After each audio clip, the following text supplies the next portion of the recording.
Howdy folks, Frankie Dave back here again on YouTube. I have another build here I'd like to share with you all. Here's another one I've done about 40 years ago.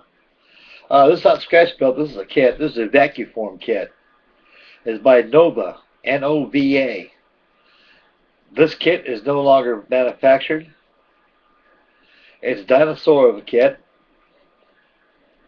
And it was designed by Bob Archer. I bought this at Archer's Hobby World out of Euclid, California.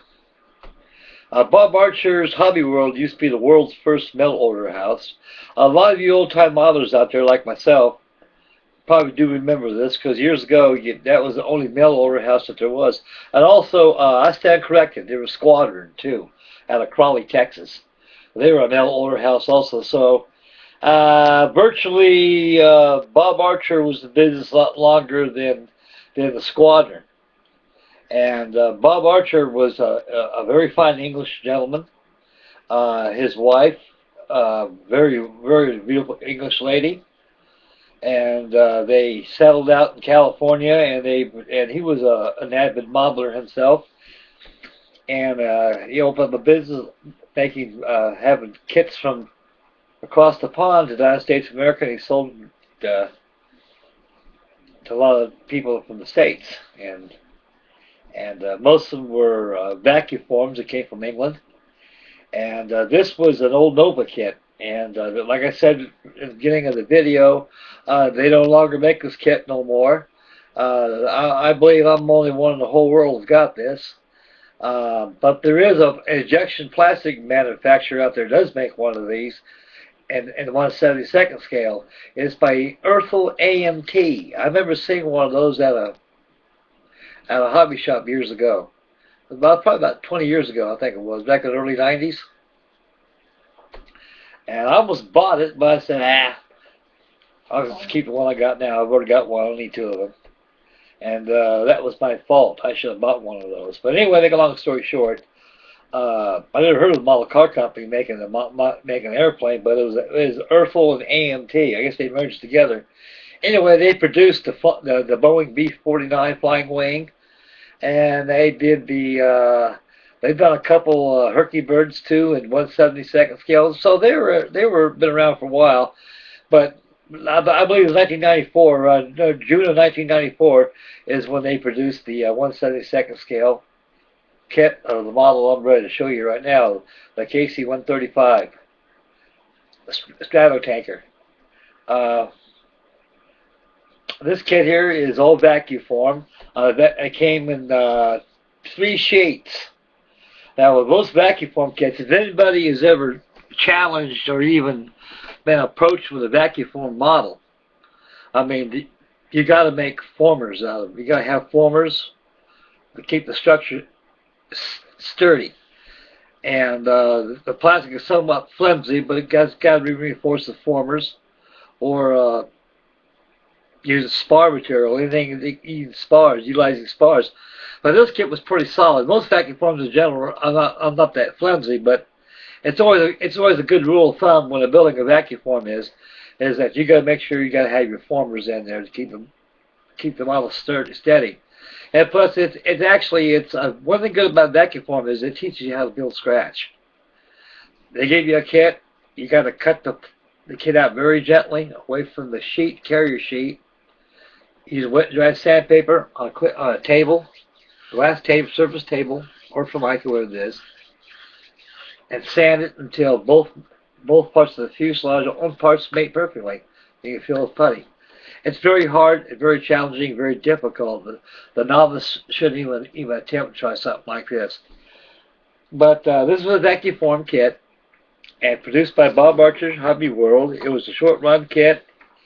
It was probably didn't last any more than a mere 9 months before they came with the Nimrod, English maritime jet. I think it's a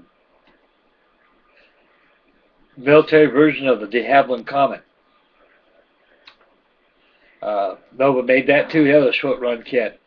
Anyway, before you, I'd like to produce my Vacuform 1/72nd scale KIC135 Stratotanker. Again, 1/72 scale. It's a big airplane. Instead of using natural aluminum with day glow panels, I decided to make it Air Force gray.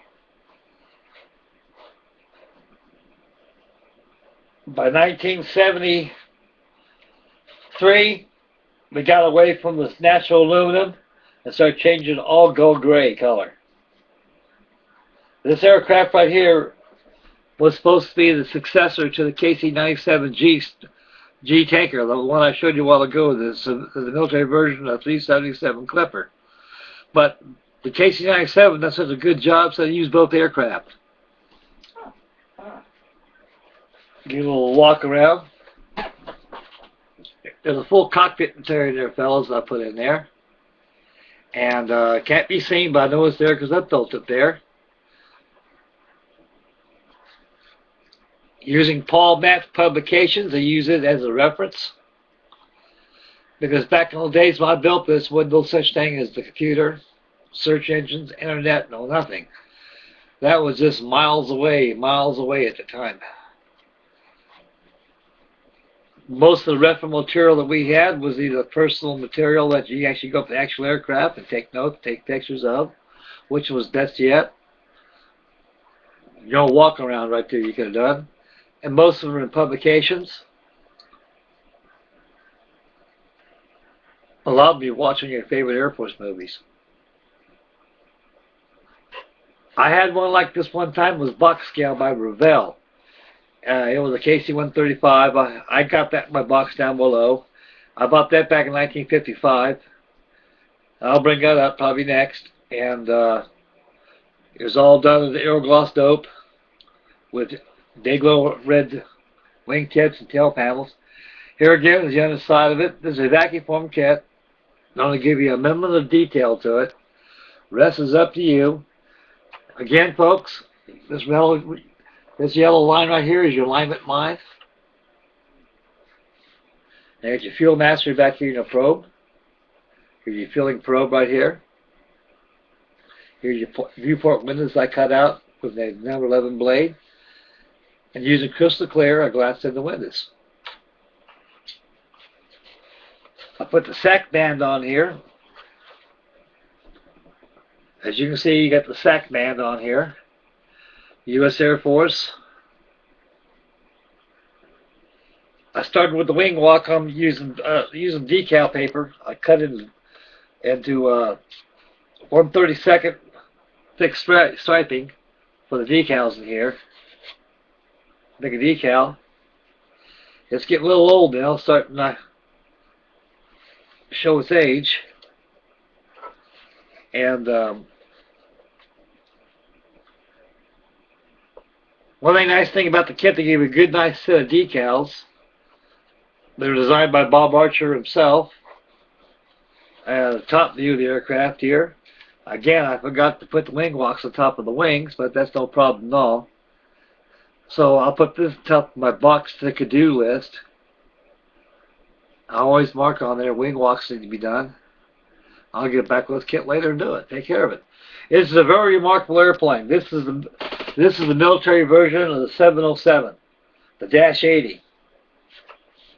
The Dash 80 came out back in 1958. Is when the 707 entered the civilian world of air transportation.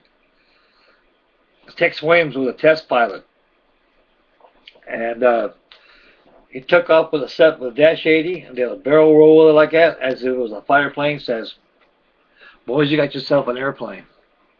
Well, folks, it's time for you to sign off right here. Grandfather clock over there is telling me I got a few seconds more to go. Don't want to overdo my boundaries. I'd like to thank everybody out there for your replies and your comments. They're honored and most welcomed here.